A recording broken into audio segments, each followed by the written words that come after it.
Monsieur le Président de la République, cher Emmanuel Macron, Monsieur le Président du Sénat, mon cher Gérard Larcher, Monsieur le Président du Conseil économique et social et environnemental, Mesdames et Messieurs les ministres, Mesdames et Messieurs les parlementaires, Madame la maire de Paris, chère Anne Hidalgo, Mesdames, Messieurs les maires, chers collègues, Mesdames et Messieurs les présidents et présidentes d'intercommunalité, Mesdames et Messieurs, mes chers amis.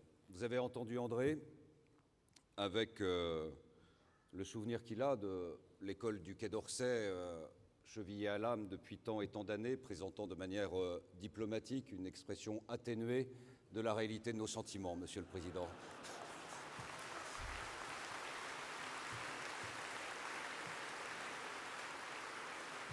C'est le fruit d'un long travail, il ne faut pas le sous-estimer.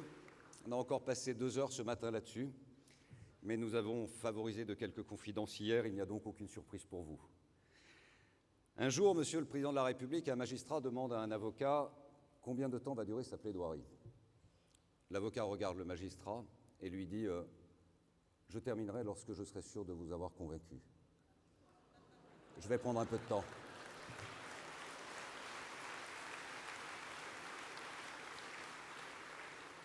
Nous ressentons comme un immense honneur votre présence parmi nous, Monsieur le Président de la République. Elle répond bien sûr à une tradition républicaine, mais votre présence au Congrès des maires de France, 6 mois seulement après votre élection, n'en constitue pas moins un signe de considération que nous apprécions sincèrement et collectivement.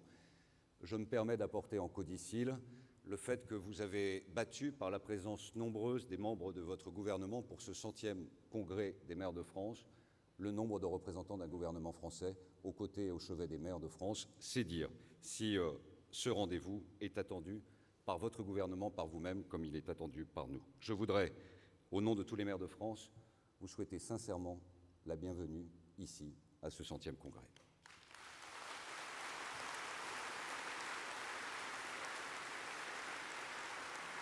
Nous vous accueillons avec le respect dû à votre fonction. Votre charge est immense et personne, surtout dans cette salle, ne met en doute l'importance de la charge que représente être chef d'État d'une part, mais aussi président de la République. Ce qui n'est pas tout à fait d'ailleurs la même chose et ce qui peut nous amener à une forme de schizophrénie les uns et les autres. Si vous êtes le chef d'un État qui aura des zones de frottement avec les collectivités locales, vous êtes d'abord, avant tout et pour nous, le Président de la République. Et nous sommes, si vous me permettez une métaphore qui vous est familière, les premiers de cordée de cette République, du quotidien, à vos côtés, pour la faire vivre et la faire réussir.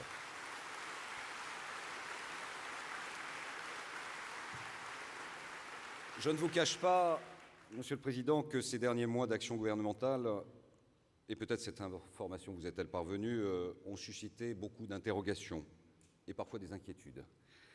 Plusieurs décisions ont été perçues, pourquoi le taire, comme des maladresses, souvent aussi présentées comme des contradictions, non pas par rapport à votre action, qui est d'histoire récente, mais au regard d'une certaine idée du respect que nous avons de la parole donnée par l'État, quelles que soient les alternances politiques. Mais ça n'est pas nouveau. En 1966, le général de Gaulle demande, c'est d'ailleurs assez surprenant quand on relit les attendus de la préparation des congrès des maires de France, le général de Gaulle, le grand homme, demande, en recevant les instances de l'AMF de l'époque, mais au fond, à quoi ça sert vos congrès? Il le dit comme ça, dans le texte. Et le président de l'AMF de l'époque lui répond que c'était l'occasion pour les maires d'échanger, de partager, de faire vivre, de croiser des regards avec une intensité exceptionnelle. Il n'y a rien de plus intense et de plus fort que le regard d'un élu qui fait vivre sa commune au nom de ses habitants, qui rappelle son histoire et qui se projette vers l'avenir. Et il ajoutait aussi que c'était un moyen d'échanger sur les problèmes communs, ils sont nombreux. Il aurait pu également ajouter, et c'est pour vous, cher Emmanuel Macron, que cela peut aussi servir au président de la République à s'expliquer pour mieux se faire comprendre, et c'est naturellement ce que nous espérons, profiter pleinement de cette occasion pour mettre en lumière et en perspective l'action que vous portez au nom de la France. Je salue les membres du gouvernement. Je voudrais dire un mot très particulier, amical, chaleureux et empreint d'un profond respect à l'égard de Gérard Larcher. Le Sénat, avec la suppression de la loi sur le cumul des mandats, est désormais, encore plus qu'hier, le partenaire indissociable de l'action des représentants des territoires que nous sommes et de la Haute Assemblée parlementaire constituant sur la surveillance de l'évolution de la décentralisation d'une part, mais sur l'attachement profond à la vitalité de chacun de nos territoires. Gérard, merci de tout ce que tu fais, de tout ce que tu portes.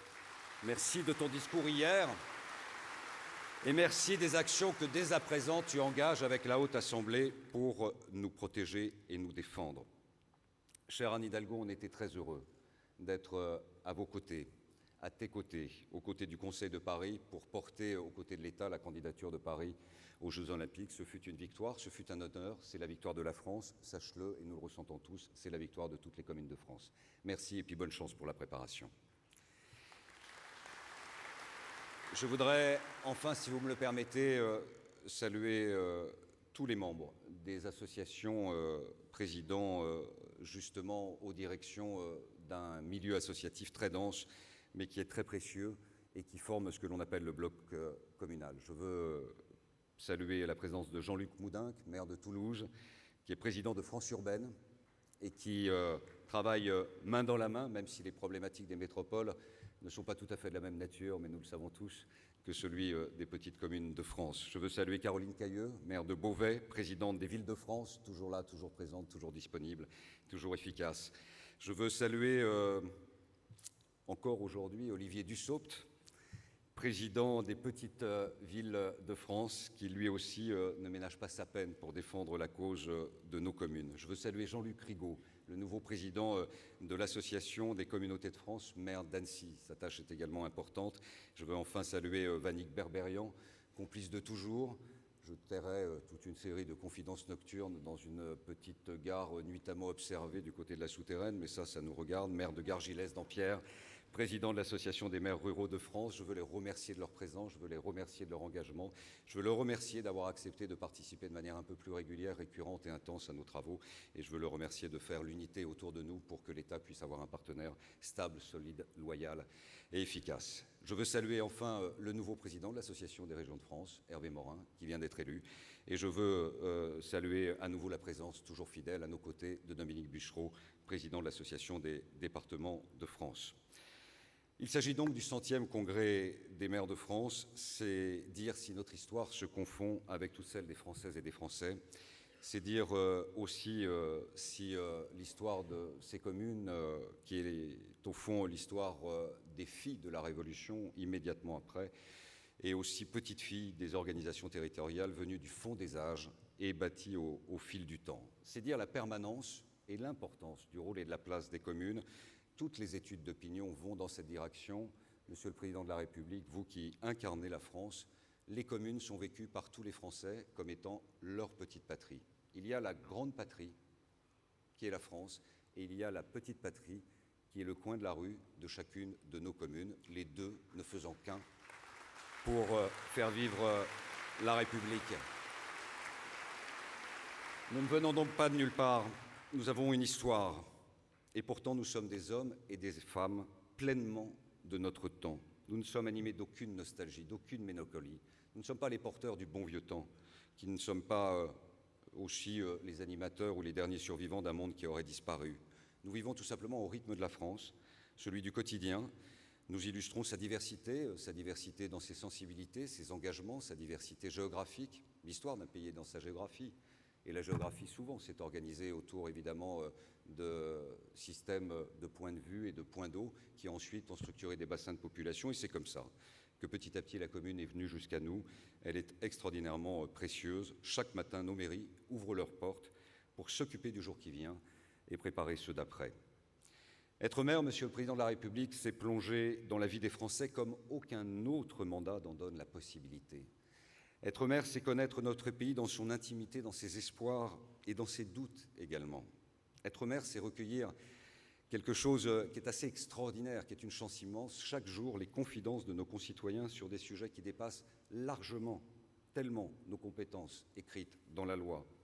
Être maire, c'est également une épreuve de vérité, car le citoyen voit tout, il sait tout, il entend tout ce que nous faisons. Soyons vigilants, tous ensemble, à vos côtés et sous votre autorité, à ne pas banaliser cette proximité unique qui produit une légitimité du quotidien sans équivalent. Si notre 100e congrès affiche une mobilisation aussi exceptionnelle, c'est que la réflexion, l'action, la parole de l'Association des maires de France, qui est une institution qui traverse et qui traversera les temps, cette réflexion, cette action, cette parole ont une valeur reconnue, en premier lieu par celles et ceux qu'elle représente. C'est notre plus belle légitimité. Elle est tirée d'une adhésion qui est libre et volontaire. C'est aussi notre liberté, c'est également notre force. Cette mobilisation, comme l'histoire qui traverse le siècle, nous donne évidemment des devoirs, nous oblige, et c'est une exigence. Nous avons la responsabilité, comme André Léniel l'a dit, de protéger les libertés communales parce qu'elles appartiennent à chaque citoyen comme au peuple tout entier. Ce sont des libertés fondamentales qui ont construit la France. Et le mouvement de décentralisation conduit depuis plus de 35 ans à présent, je le crois sincèrement, leur a redonné tout le souffle de la modernité qui aurait pu leur manquer. Rien ni personne ne pourra nous convaincre que ces libertés communales sont aujourd'hui dépassées ou obsolètes. Rien ni personne ne pourra nous convaincre de revenir en arrière sur la décentralisation. Et rien ni personne ne pourra nous faire renoncer à cette liberté d'administrer nos communes qui fondent la relation de confiance entre celles et ceux qui nous ont mandatés. Défendre la décentralisation, c'est défendre une certaine idée d'une liberté nouvelle et récente qui apporte le bien-être au quotidien, chaque jour un peu plus pour nos concitoyens. Je vous le dis dans le même temps, Monsieur le Président de la République, les maires ont le sens des responsabilités et vous le savez. Nous sommes des élus de la République. Nous ne sommes pas des représentants d'intérêts particuliers, encore moins des représentants de syndics ou de lobbies. Nous sommes issus du suffrage universel. Nous savons qu'il est de notre responsabilité de placer toujours les intérêts de nos communes dans la perspective des grands enjeux de notre pays. Les maires ont le sens de l'intérêt général, c'était même leur mission. Les maires placent toujours l'intérêt de leur commune au-dessus des engagements partisans. D'ailleurs, l'immense majorité des hommes et des femmes qui sont devant vous n'ont aucun engagement politique autre que celui de servir leur commune. Les maires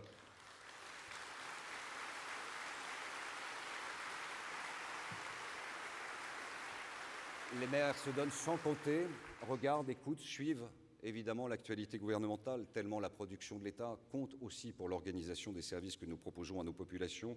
Et lorsque les politiques nationales sont cohérentes, qu'elles sont concertées, qu'elles sont respectueuses des compétences de chacun, ils acceptent, croyez-le bien, de porter l'effort qui leur est demandé. Et comme l'a montré la tragique année 2015, lorsque l'essentiel était en jeu, l'État a su pouvoir s'appuyer sur les maires de France. Nous avons annulé un congrès des maires de France au lendemain du Bataclan. C'est normal, au nom de l'intérêt supérieur du pays. Mais nous avons tenu à être debout, en face de la terreur, les maires, drapés dans leur écharpe tricolore, aux côtés de l'État, pour dire lorsque l'essentiel est en jeu, la sécurité des Français et nos libertés, nous serons en tout temps, tout lieu, toutes circonstances, présents à vos côtés pour protéger les Français.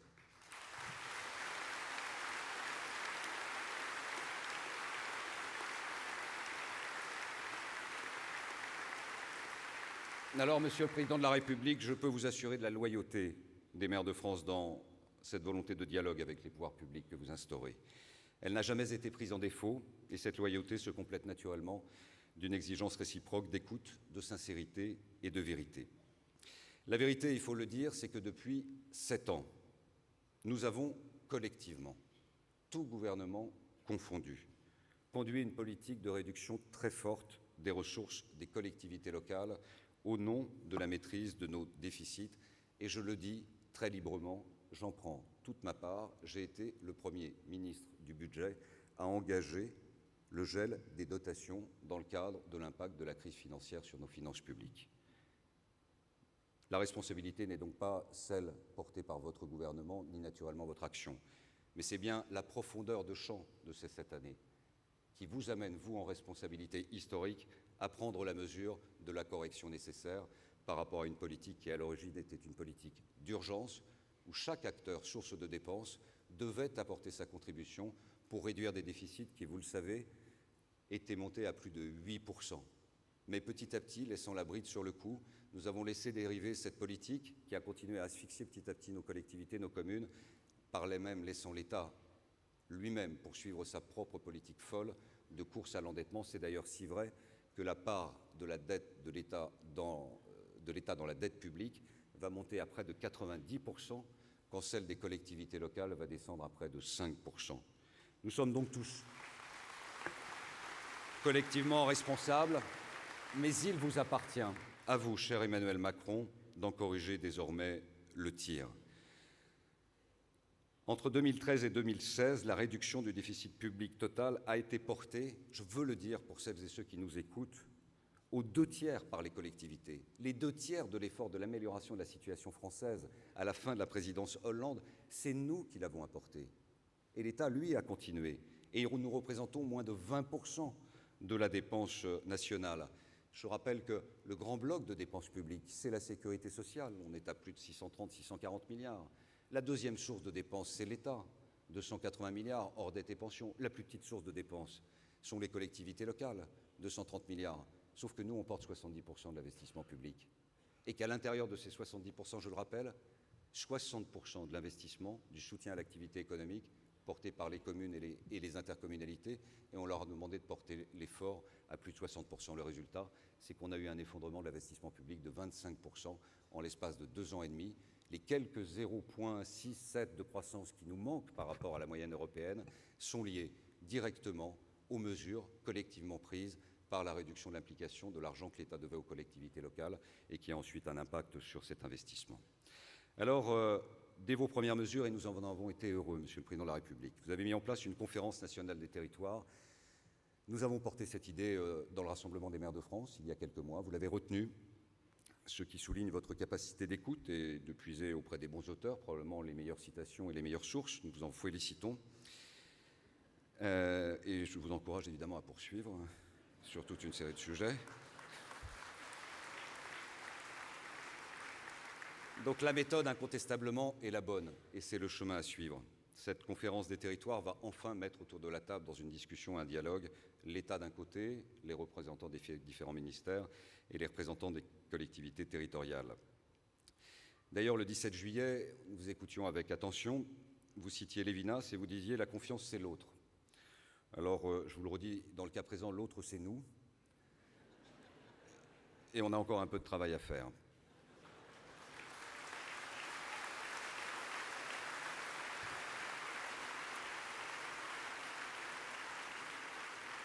Pourquoi ?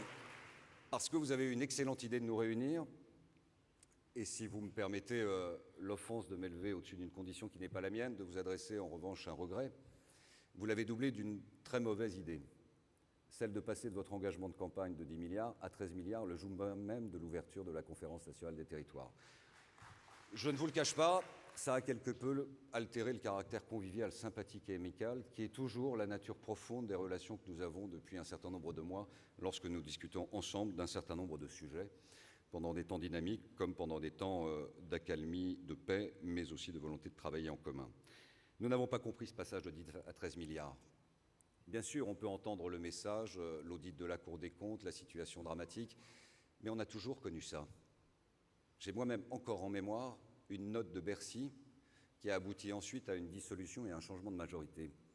Et c'était bien avant la crise financière, mais la situation est déjà tellement grave à l'époque qu'il fallait tout de suite corriger le tir.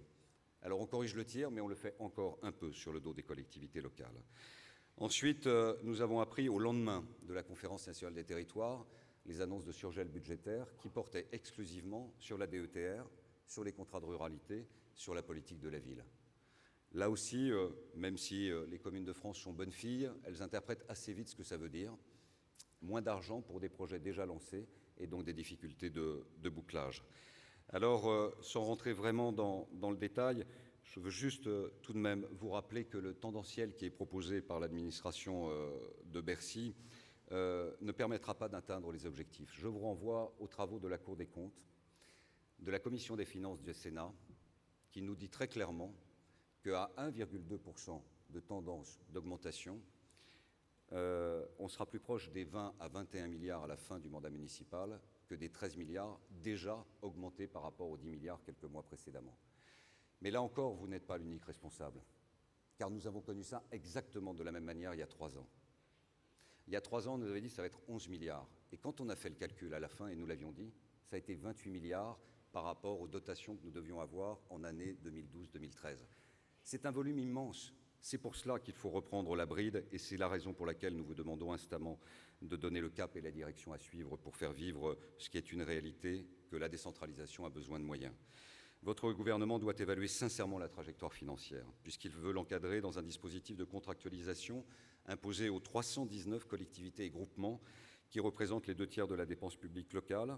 Ces contrats seraient assortis de sanctions. Alors, la contractualisation, c'est un principe qui ne nous choque pas. Je pense même, au contraire, que c'est un principe qui va plutôt dans la bonne direction. Elle est préférable à tous les coups de rabot aveugles que nous avons connus. Mais la base du contrat, c'est l'équilibre, le consentement des parties et la liberté. Le gouvernement nous propose tout le contraire. Le président du Sénat, hier, dans sa malice habituelle, mais avec le talent qu'on lui connaît et la puissance de coffre qui entraîne toutes les foules, rappelait de manière poétique un article du Code civil. C'est dire sa capacité quand même à embrasser de contraires. Il rappelait la définition du contrat, c'est un accord de volonté. Chacun est libre de contracter ou de ne pas contracter. Le contrat qui nous est proposé aujourd'hui, et c'est la raison pour laquelle nous avons encore un peu de travail, est déséquilibré puisque l'État ne fait qu'y apporter une contrainte. André Léniel l'évoquait, il le dit souvent, c'est un contrat léonin. Il faut que l'État s'engage sur les ressources qu'il nous apporte comme sur les dépenses contraintes qu'il nous impose. Il n'y a pas de consentement des parties puisque le contrat est obligatoire. Le gouvernement a indiqué à l'Assemblée nationale que les collectivités qui refuseraient de signer se verraient, elles aussi, appliquer les mêmes objectifs assortis des mêmes sanctions. Mais alors, quel va être l'objet des discussions entre l'État et les collectivités concernées ? Il n'y a pas de liberté, il ne peut pas y avoir de contrat, il faut changer cette base de travail et cette base de discussion. Il n'y a aucune marge de manœuvre pour les collectivités par rapport à la définition de l'effort qui leur sera demandé. Alors au fond, c'est peut-être cela dont il faut discuter en profondeur. Quelle est la définition d'un contrat ? Quelle est la définition d'un pacte de confiance ? Et quelle est la logique du donnant-donnant ? Nous serons prêts à vous accompagner sur le chemin de l'amélioration et de l'assainissement des finances publiques si d'un autre côté vous donnez toutes les garanties pour permettre l'autonomie, le développement des territoires et donc de l'investissement en face. Il y a quelque chose qui passe mal également, Monsieur le Président de la République, mais dans les audiences que vous nous avez accordées, nous y avons été sensibles et vous y avez consacré du temps. Vous avez une capacité d'écoute incontestable et indiscutable et vous aimez l'échange et vous aimez le débat, y compris sur les sujets techniques.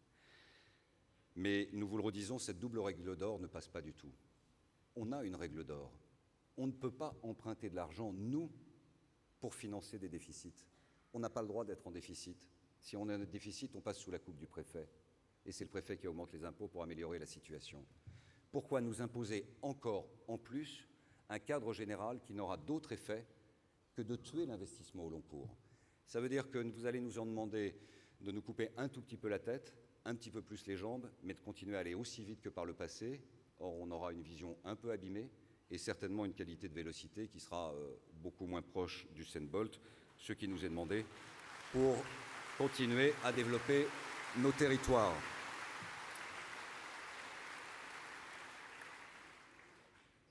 Un sujet qui est de nature à apaiser les chaumières.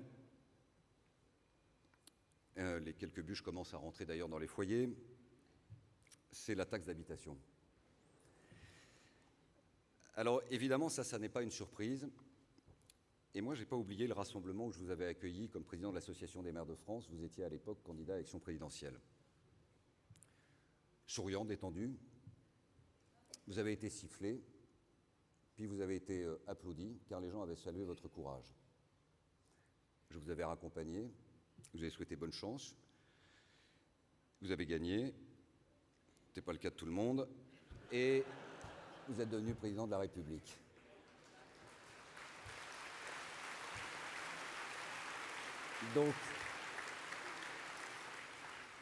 Donc nous comprenons parfaitement votre volonté de tenir votre engagement de campagne. Enfin, vous me permettez quand même une question. Quelle est la logique de supprimer une recette fiscale pour la remplacer par une dette supplémentaire de l'État qui va devoir emprunter pour nous compenser au moment même où vous demandez de réduire la dette publique ? Mais je ferme la parenthèse. C'est déjà derrière.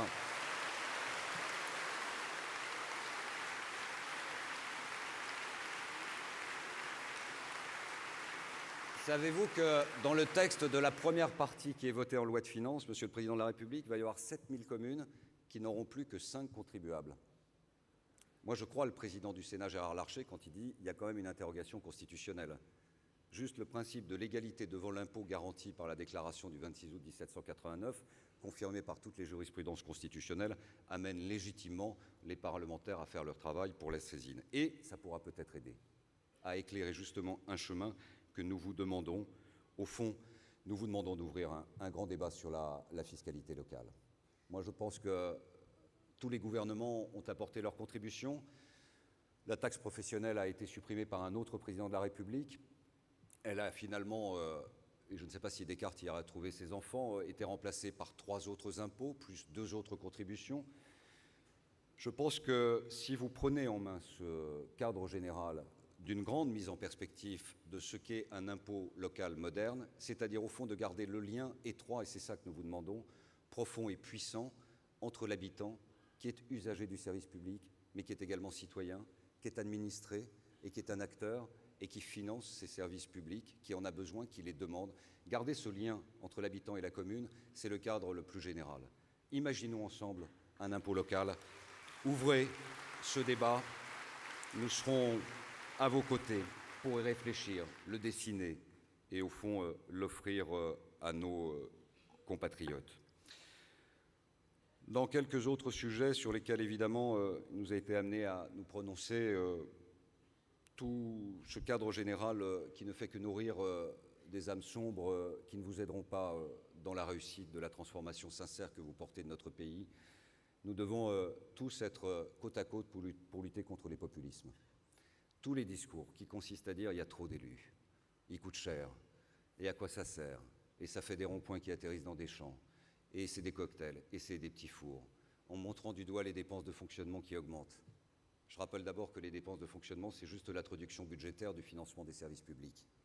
Ensuite, que ces discours ne font que du tort à l'élu qui est plébiscité par les Français, c'est-à-dire le maire.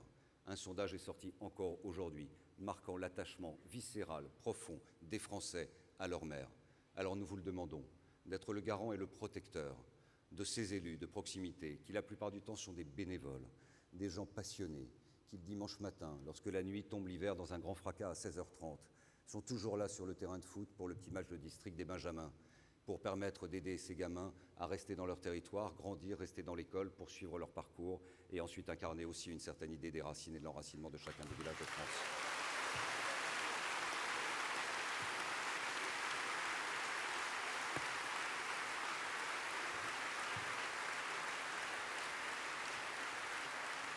Je vous l'ai dit, Monsieur le Président de la République, et votre empathie, votre compassion et la sincérité de l'expression de vos sentiments dans de nombreuses circonstances depuis de nombreux mois m'amènent à penser que vous pourrez être l'acteur qui comblera cet autre déficit qui est celui de la considération et dont je vous ai parlé lors de notre dernier entretien. Dans le même esprit, nous ne comprenons pas non plus les propositions pour limiter par la loi le nombre des mandats successifs pour les élus locaux. Nous pensons que c'est aux citoyens de choisir librement leurs élus. Désormais, si on va sur ce chemin-là, les élus qui ont gardé la confiance de leurs concitoyens dans la durée se le voient reprocher. Leur faute est si grande que la loi pourra leur interdire de persévérer. Vous avez réussi, vous avez été jugé, vous serez sanctionné, vous ne pourrez plus participer. Ce n'est pas possible. Il faut trouver un autre signal, parce qu'il n'est pas bon celui-ci pour l'engagement citoyen. Poser la question du nombre d'élus, c'est poser la question du nombre de bénévoles. En dire qu'il y en a trop, c'est dire avec la même affirmation et la même tonicité qu'il y a trop de bénévoles. Les encadrer dans la durée, c'est dissuader l'engagement. Ce sont des bénévoles. J'avais dit à votre prédécesseur François Hollande, lors de ce rassemblement des maires de France, qui évoquait l'hypothèse de la construction d'une garde nationale, qu'il n'avait pas besoin de la chercher très loin, elle était à 10 mètres de lui, au pied de cette estrade, en face de vous. Elle est là, votre garde nationale, pour tenir la République, mais pour aussi transformer le pays à vos côtés.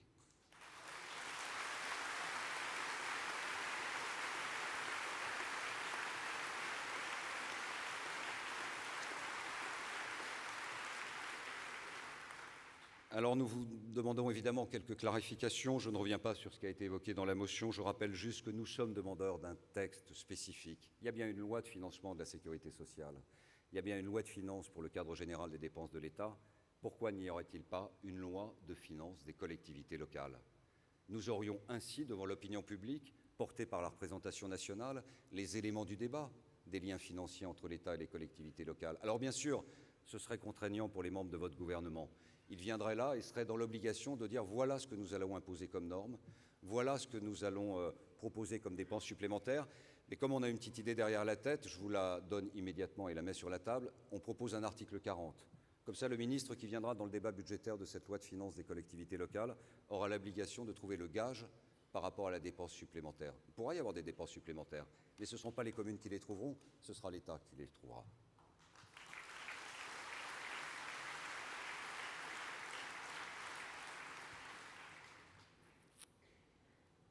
La seconde clarification porte sur la stabilité institutionnelle. Nous vous l'avons dit, mais vous le savez si bien, 2015 a été une année d'instabilité profonde. Nous ne voulons pas que cela se reproduise. Nous souhaitons, d'ici la fin du mandat municipal, être dans la paix de tout risque de mécano administratifs institutionnels supplémentaires. Nous voulons être en paix pour pouvoir poursuivre et terminer notre mandat municipal. Je voudrais insister sur un point très présent qui, pour les non-praticiens de la chose publique et des collectivités territoriales, apparaît peut-être un peu à distance, mais qui, pour la réalité de bon nombre d'entre nous, est fondamental. La porte entrouverte par votre Premier ministre mardi sur l'eau et assainissement doit être aujourd'hui par vous-même, si vous me le permettez, sous forme d'une demande très respectueuse, très largement ouverte et offrir un grand courant d'air. Laissez la liberté aux communes de décider sur l'eau et l'assainissement.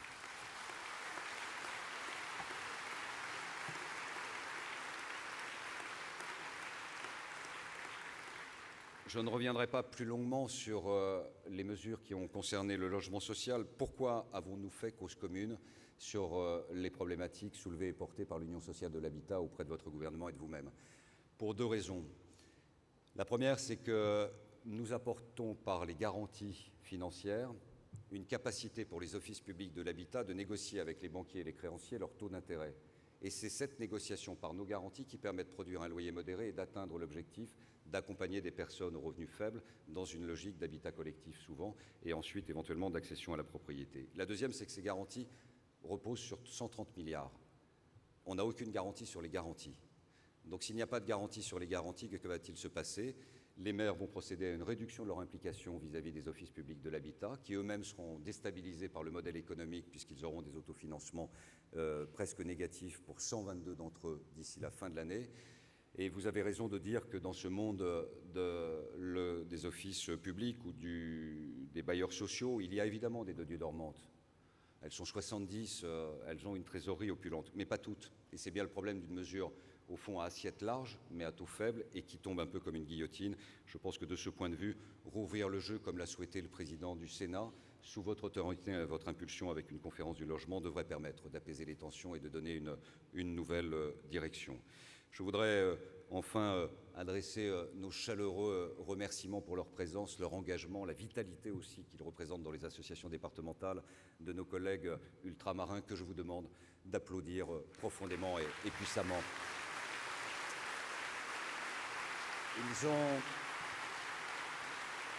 Ils ont été lourdement frappés. Et malheureusement, c'est à craindre, ils le seront encore dans les années qui viennent par l'évolution du climat et par le réchauffement climatique et donc l'addition des catastrophes naturelles. Nous avons été solidaires, comme vous-même, Monsieur le Président de la République, très rapidement, aux côtés de Saint-Martin et Saint-Barthélemy. Nous le serons encore et nous les accompagnerons, nous engagerons les déplacements nécessaires. Et là, vous pouvez aussi compter sur la disponibilité des collectivités ultramarines pour avancer avec l'État dans la transformation de ces territoires qui, au fond, les mêmes problématiques que la métropole, sauf que c'est 3 fois plus important. Il y a 3 fois plus de demandes d'emplois aidés, il y a 3 fois plus de retard en logement social, il y a 3 fois plus de retard en matière de développement de voies de communication et d'infrastructures. Le prix de la vie est cher, certes il y a encore l'octroi de mer, mais tout cela nécessite une politique globale et accompagnée. Voilà, Monsieur le Président de la République. Alors pour, au fond, conclure, puisque c'est le 100e congrès des maires de France. Nous participons ensemble au 100e congrès des maires de France. Et vous êtes Emmanuel Macron, le président qui sera et aura été le président du 100e congrès des maires de France. Savez-vous que ce premier congrès en 1907, puisqu'il y a 10 ans d'intervalle liés aux 2 conflits mondiaux qui ont frappé notre pays, a une origine et une source? Je ne sais pas si ça va vous apaiser, mais en tout cas, ça va permettre de mettre à distance Les maires se sont réunis pour la première fois en congrès. Pour quelle raison? Parce qu'il y avait un État à l'époque qui avait pris une drôle de décision, qui était de supprimer un impôt qui s'appelait l'octroi, qui était perçu par les villes sur un certain nombre de marchandises pour financer les services publics et les investissements locaux. Les maires n'ont pas aimé déjà en 1907. Alors du coup, ils se sont dit on va faire un congrès, puis on va en discuter avec le président de l'époque. Ça s'est poursuivi, on regardait les images d'archives, elles sont étonnantes, elles sont évidemment à votre disposition et nous vous donnerons le coffret complet de l'Association des maires de France de ce 100e congrès. En 1953, Bercy n'est pas Bercy, mais le ministère des Finances est déjà le ministère des Finances, c'est rue de Rivoli. Les maires sortent du congrès, prennent leur écharpe et vont rue de Rivoli, sortent le ministre de l'époque et lui disent on veut plus des libertés, on veut plus d'argent, arrêtez de nous supprimer des taxes, gardez les PTT sur place, faites en sorte de nous laisser vivre, faites-nous confiance, nous sommes des hommes et des femmes responsables, donnez-nous cette liberté, nous vous aiderons à conquérir la vôtre. Et bien ces débats, au fond, ont traversé les âges, ils sont ici, mais c'est vous le chef de l'État, c'est vous le président de la République. Alors je redis ma petite parabole sur le magistrat et l'avocat. J'ai pris le temps pour ma plaidoirie. Prenez le vôtre, Monsieur le Président de la République, pour que vous soyez à présent et pour les 5 ans qui viennent l'avocat de la cause des communes.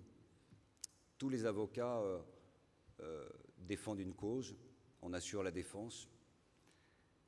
Si vous épousez cette cause, si vous la faites vôtre, si vous devenez le premier porteur des intérêts des communes de France, vous qui incarnez à présent la République, et nous qui en sommes les gardiens du quotidien, eh bien nous serons à vos côtés, sachez-le, dans la charge immense qui est la vôtre pour aider et pour vous aider à la réussite de la transformation de la France, pour que vivent les communes, pour que vive la République et pour que vive la France.